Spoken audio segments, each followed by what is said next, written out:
Welcome back to the Infinite Jungle. On today's episode, I'm going to be recapping not one, but two all-core developers calls. The first I'm going to be talking about is Ethereum all-core developers call number 146, and the second is all-core developers execution call number 201. These are the two most recent Ethereum dev calls, and Ethereum developers have decided to include two new EIPs into the Ethereum Pectra upgrade, and they've decided to notably leave one EIP out. So we're going to talk about the decision-making process for the inclusion of two new EIPs and the exclusion of one that was quite contentious on the call. Before we get started with the show, here is a quick show disclaimer. I need to remind you to please refer to the disclaimer linked in the podcast show notes and note that none of the information in this podcast constitutes investment advice, an offer, recommendation, or solicitation by Galaxy Digital or any of its affiliates to buy or sell any securities. Over the last 2 weeks, developers have been quite busy. As my Infinite Jungle listeners will know, I had not covered the all-core developers consensus call number 146 when it happened. It happened during American Thanksgiving, so I was on break, I was on holiday, and I was quite surprised to see how much activity had been happening on Pectra through the Thanksgiving weekend, and the latest Ethereum developer call, ACDE number 201, was also quite a hefty one with lots of decisions that had been made. It feels as though the speed of Pectra development has been ramping up over the last 2 weeks. So we have a lot to get through on today's episode. Welcome back to my listeners just again. I hope everybody had a good for those that celebrated American Thanksgiving, I hope you had a good rest. But here we are again, ready to hit the ground running. So as I mentioned in the intro of the show, developers have decided to include two new EIPs into the Pectra upgrade. The first is EIP 7691. EIP 7691 will double the Blob throughput of Ethereum. It will increase the target max blobs per block, number of blobs per block, from 3 target 6 max to 6 target blobs 9 max. This was a decision that was made on ACDC number 146. Developers have been considering a blob capacity increase for quite some time now, for months, but developers held off on making a final decision about increasing the blob throughput of Ethereum until there was more data to support the bandwidth availability of nodes. The second EIP that was also included alongside EIP 7691 is EIP 7623, an increase to the call data cost. The rationale behind this EIP is to protect Ethereum against a worst-case scenario. Given that Ethereum blocks will, on average, be a lot larger because there will be more blobs packaged into that block. The concern is that if the call data cost remains the cost it is right now, there is the potential that blocks, in the worst case scenario, the call data space could be used, as well as the maximum amount of blob space also used. And this would create the blocks would become too large on Ethereum in a very worst case scenario for the network to be able to, for nodes again, to be able to propagate in a timely manner within that 12-second kind of time window for when blocks need to be proposed from validators by. So that is the second EIP. The two EIPs were argued as having to go hand in hand with one another, as Ethereum developers have agreed to increase the blob throughput. This is an EIP that ensures that in the worst case scenario, the maximum block size of Ethereum is capped at a safe level. So that's EIP 7691 and EIP 7623. Those are the two EIPs that are now going into Pectra. The one that was notably not included into the upgrade is EIP 7762. EIP 7762 increases the minimum Blob base fee. The rationale for this EIP 7762, is to ensure that price discovery for Blob transactions happen more quickly. Because the base fee for Blobs is so low right now, there's quite a bit of volatility in the base fee, in the cost of these Blob transactions. And given that there will be a doubling of Blob capacity in Pectra, this EIP was proposed as another add-on, as another EIP to go hand in hand with the Blob throughput increase. There's a Galaxy research report that I'm actually going to link into the show notes of today's podcast, to be able to illustrate just the volatility in Blob base fees. And it's notable that developers, though they included EIP 7691, that increase to the throughput, and EIP 7623, an increase to call data cost, they kind of stopped the buck at EIP 7762. Even though EIP 7762 was also marketed as an EIP that should go hand in hand with the Blob throughput increase, given that there will be effectively a doubling of capacity in usage of Blobs on Ethereum, there should be an improvement to the base fee mechanism, an improvement to the Blob fee market, given that rollups are going to be purchasing double the amount of Blobs effectively on Ethereum. This is an EIP that would help the Blob fee market be more efficient.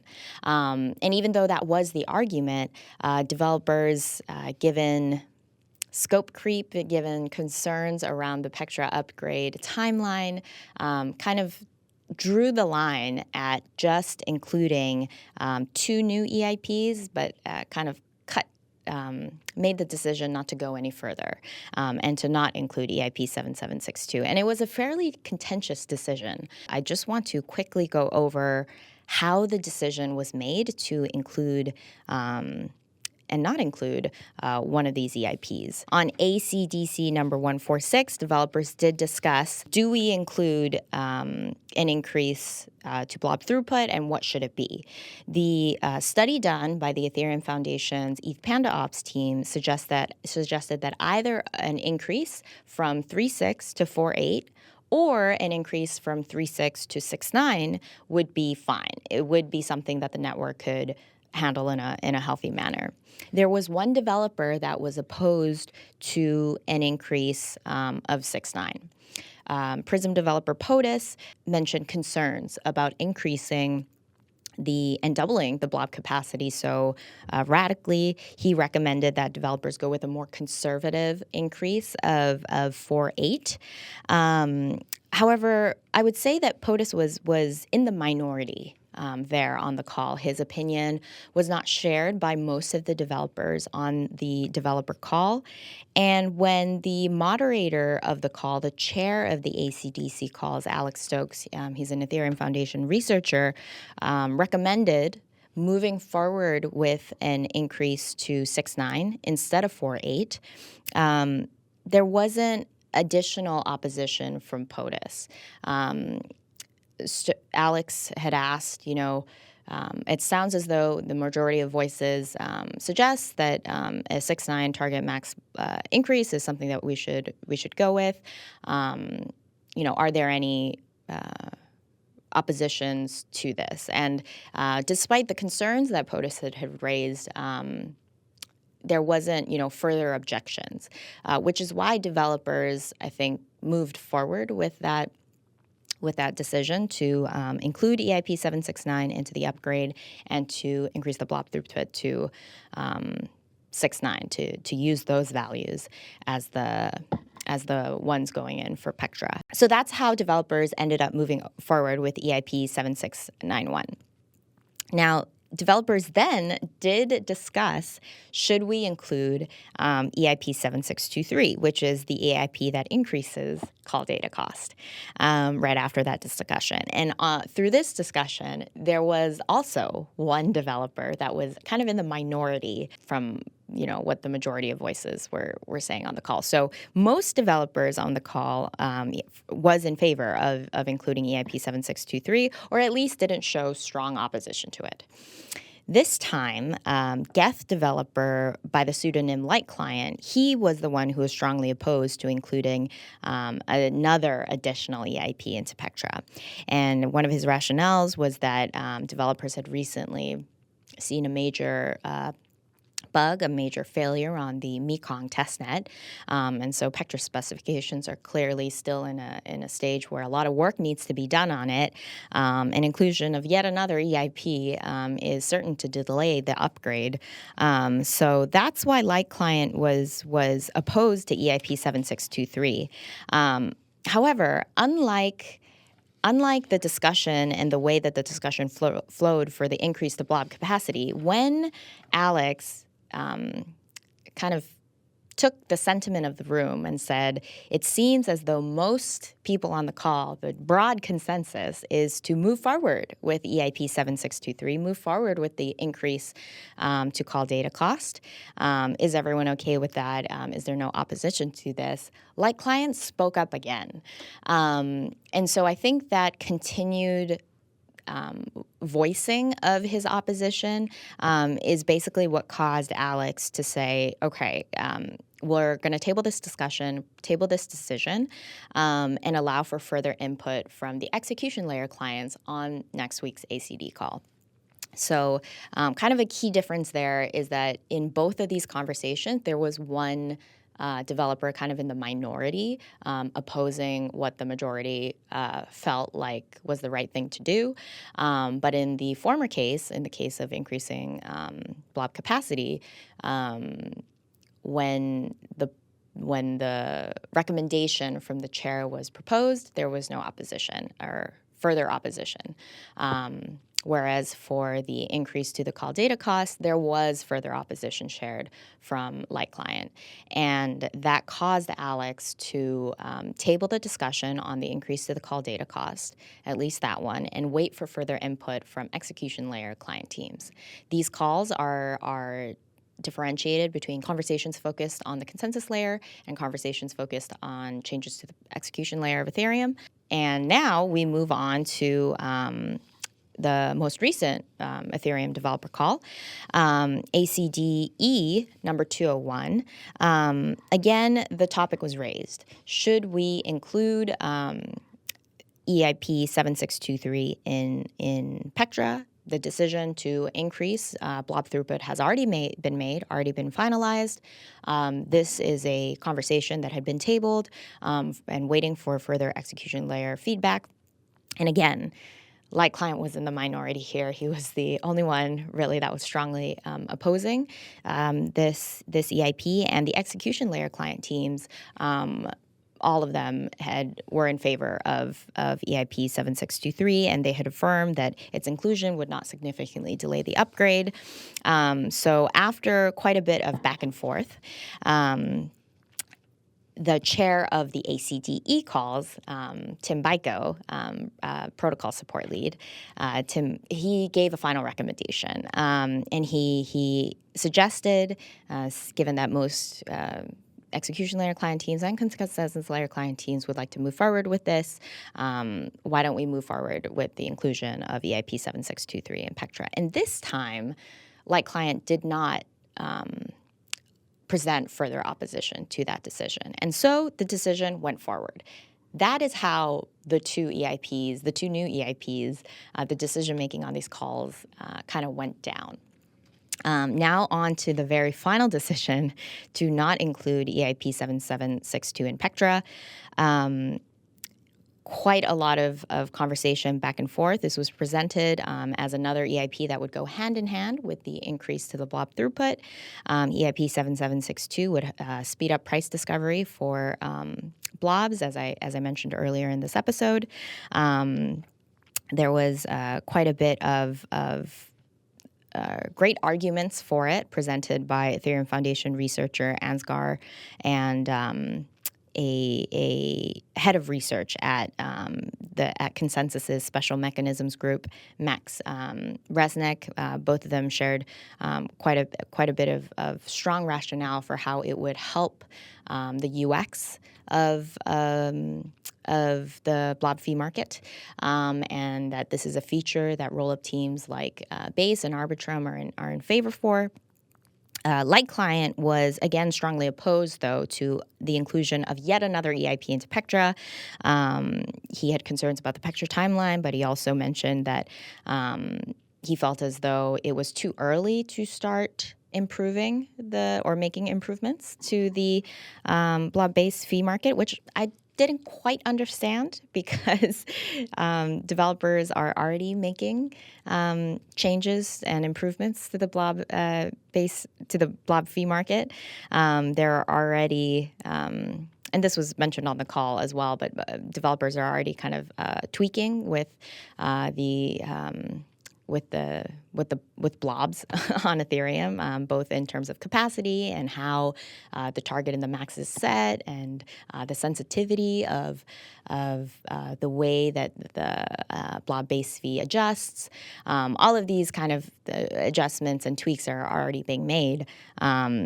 So this idea that developers shouldn't meddle into it further didn't quite make sense to me. However, again, I'm not a developer, so,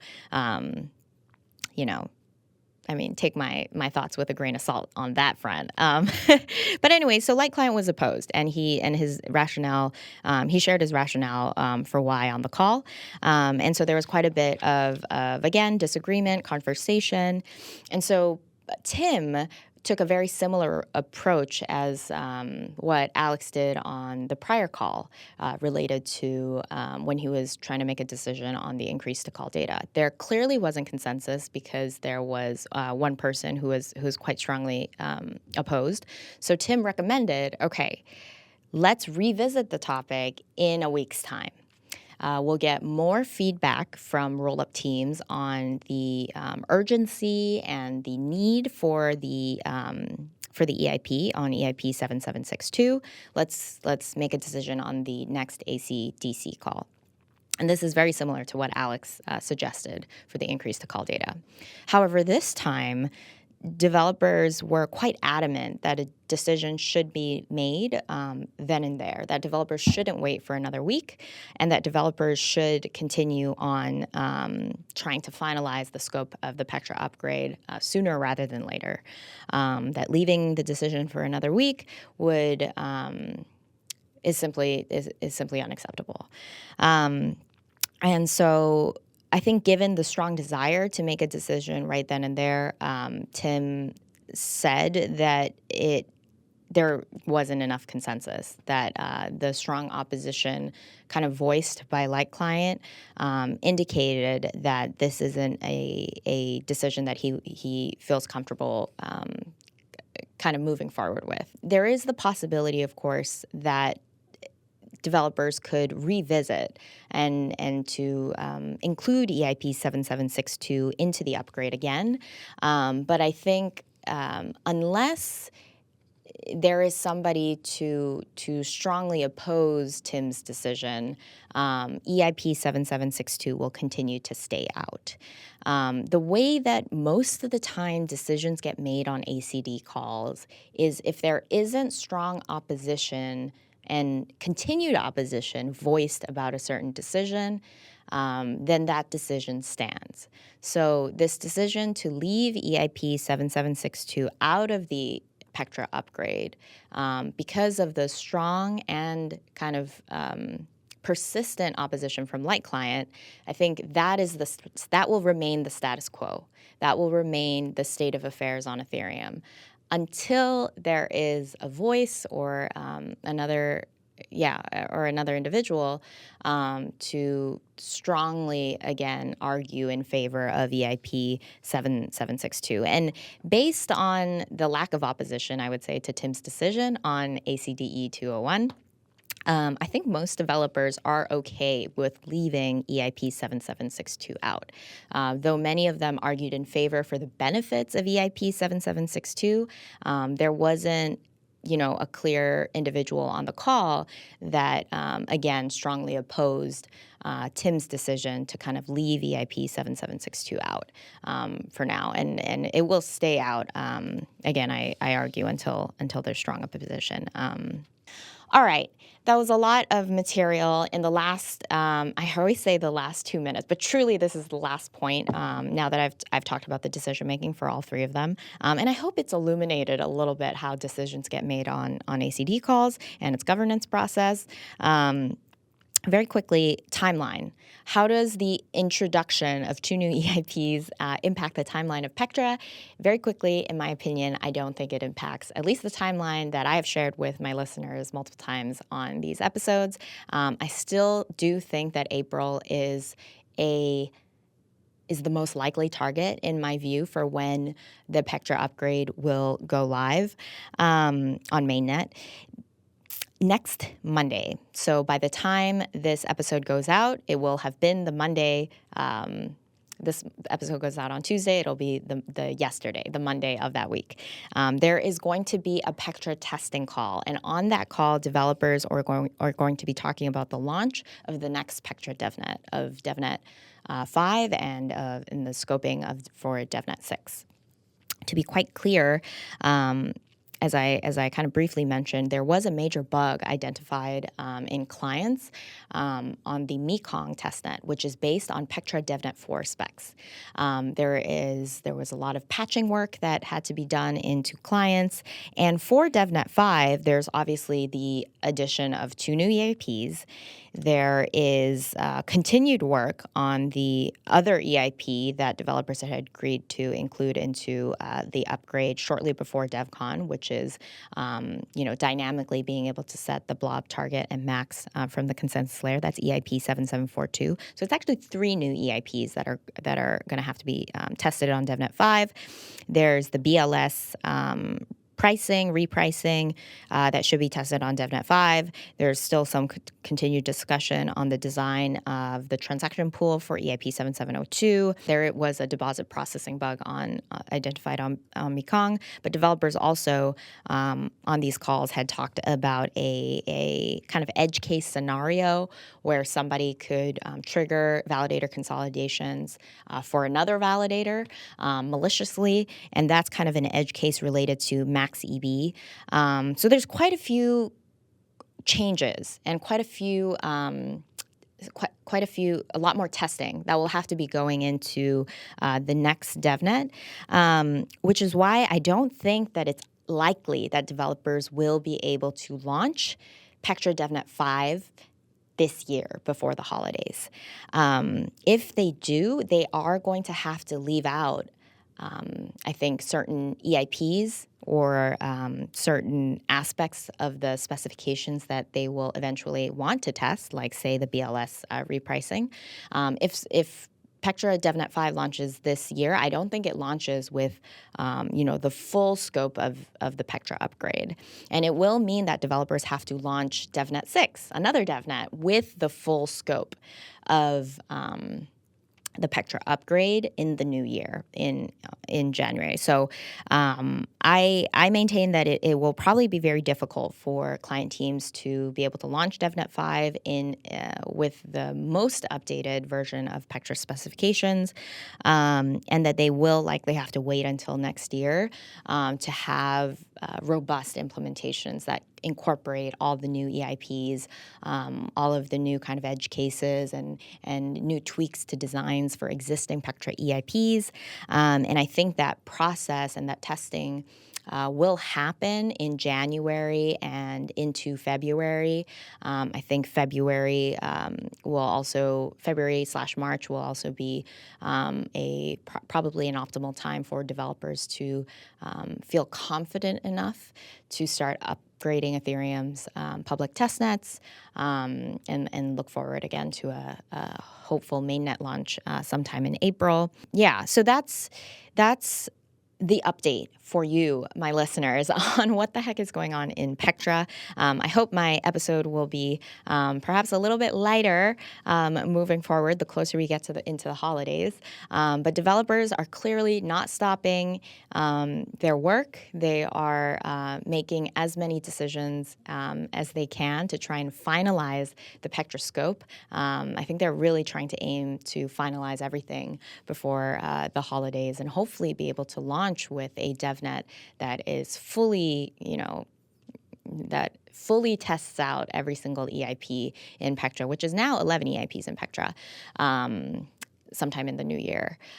So that's the update for you. Thank you so much for coming back after this week-long hiatus. Thank you so much for coming back to listen to the show. I hope that you learned something new about Ethereum.